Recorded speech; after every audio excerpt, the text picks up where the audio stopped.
আচ্ছা, আজকে আমরা দেখব যে ইন্টারোগেটিভ সেন্টেন্স। ইন্টারোগেটিভ মানে কি না, জিজ্ঞাসামূলক বাক্য, অর্থাৎ যার দ্বারা কোনো কিছু প্রশ্ন করা বোঝায়। সেই জিজ্ঞাসামূলক বাক্যের আমরা ন্যারেশন চেঞ্জ করব, ডব্লিউএইচ ওয়ার্ড ছাড়া। তাহলে জিজ্ঞাসামূলক বাক্য কোথায় থাকবে না, আমাদের দুটো অংশ থাকে ন্যারেশন চেঞ্জের। আমরা দেখি যেটা কমার আগে যে ভার্বটা থাকে সেই ভার্বটাকে বলা হয় কি বলে, রিপোর্টিং ভার্ব। কি বলে? রিপোর্টিং ভার্ব বলে। আর যেটা আমাদের কোটেশনের মধ্যে যে অংশটা থাকে তাকে বলা হয় রিপোর্টেড স্পিচ।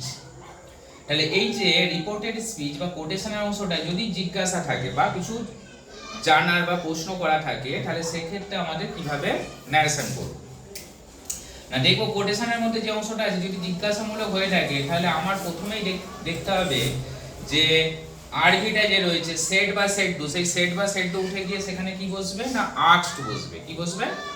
আস্কড। তাহলে আমরা বসিয়ে দেব যা আছে এখানে, দা ম্যান কি আছে, দা ম্যান সেট টু আছে। তাহলে এই সেট টু উঠে গিয়ে এখানে কি বসবে, সেট বা সেট টু উঠে গিয়ে সেখানে আস্কড বসবে। তাহলে দা ম্যান এখানে বসে যাবে আস্কড। কাকে বলছে না, মি, আমাকে বলছে, তাহলে মি বসে গেল। নেক্সট হচ্ছে যদি আমার এই যে রিপোর্টেড স্পিচ বা কোটেশনের অংশটা ডব্লিউএইচ ওয়ার্ড না থাকে, তাহলে সেক্ষেত্রে কমার কোটেশন উঠে গিয়ে সেখানে কি বসবে না, ইফ বসবে। কি বসবে? ইফ। তাহলে আমরা এখানে বসিয়ে দেব ইফ, বসিয়ে দিলাম। হয়েছে? এরপরে ইফের পরে কি বসবে না, আমার যে সাবজেক্টটা রয়েছে সেই সাবজেক্টটা বসাতে হবে। এখানে সাবজেক্ট কি রয়েছে, আই। আইটা কে না, the man said to me, অর্থাৎ লোকটি আমাকে বলছিল যে অ্যাম আই লেজি, আমি কি অলস। তাহলে এখানে আইটা হচ্ছে দা ম্যান, অর্থাৎ লোকটাই হচ্ছে এখানে আই। তাহলে যেহেতু এখানে ছেলে বোঝাচ্ছে, তাহলে সেক্ষেত্রে আয়ের জন্য এখানে কি হবে, হি। কি হবে? হি। যদি কোনো মেয়ে বা মহিলাকে বোঝাতো তাহলে সেক্ষেত্রে আসতো হি, এই সি। তাই তো? তাহলে এরপরে আমরা কি বসাবো, সাবজেক্টের পরে বসাবো আমাদের ভার্বটাকে বসাবো। এখানে ভার্ব কি আছে দেখো, অ্যাম হচ্ছে এখানে ভার্ব, এবং আরভিটা কি রয়েছে, সেট বা সেট টু মানে পাস্টে আছে। তাহলে এই দিকটাকেও আমাকে কি করতে হবে, পাস্ট করতে হবে। তাহলে এই দিকে আমাদের অ্যাম বা ইজ বা আর যাই খুশি থাকুক, সেক্ষেত্রে তার পাস্টের জন্য হয় ওয়াজ, নালে ওয়ার। এবারে হি এর পরে কি বসে, ওয়াজ বসে না ওয়ার বসে? অবশ্যই সবসময় ওয়াজ বসে। যখন একের বেশি বোঝায় তখন ওয়ার বসে। তাহলে এখানে আমাদের বসে যাবে ওয়াজ।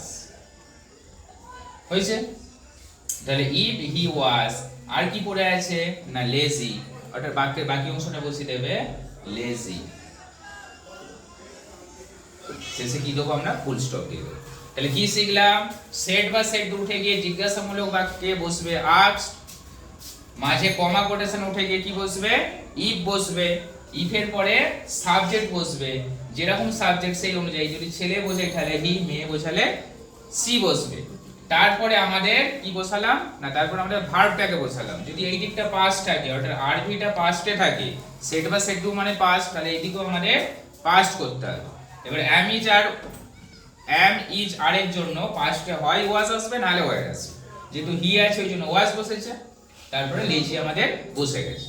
তাহলে একই ভাবে আমাদের নিচের বাক্যটা যদি আমরা করি, কি হবে বলো তো, the girl said to him, অর্থাৎ মেয়েটি তাকে বলল আর ইউ টায়ার্ড নাও, তুমি কি এখন ক্লান্ত? তাহলে এটা কি হবে বলো?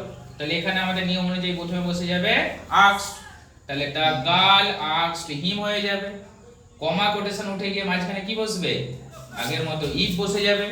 তারপরে সাবজেক্ট বসাবে। এখানে ইউটা কে, ইউটা বলছে মেয়েটি যাকে বলছে, অর্থাৎ হিম, অর্থাৎ কোনো ছেলেকে বলছে। তাহলে এখানে হয়ে যাবে ইউ এর জন্য কি হবে, হি। If he. এবার এখানেও দেখো পাস্ট আছে, সেট বা সেট টু আছে, আর এখানে আর আছে। তাহলে আর বা এম বা ইজ এর জন্য কি বলেছিলাম, ওয়াজ নালে ওয়ার। তাহলে এক্ষেত্রে কি আসবে, আর এর জন্য আসবে হি, এর পরে কি বসে, ওয়াজ বসে। তাহলে ইফ হি ওয়াজ, বাকি যা আছে টায়ার্ড, তারপরে নাও থাকলে আমাদের বসে যায় ন্যারেশনের নিয়ম অনুযায়ী দে। ঠিক আছে? বোঝা গেছে তাহলে আমাদের?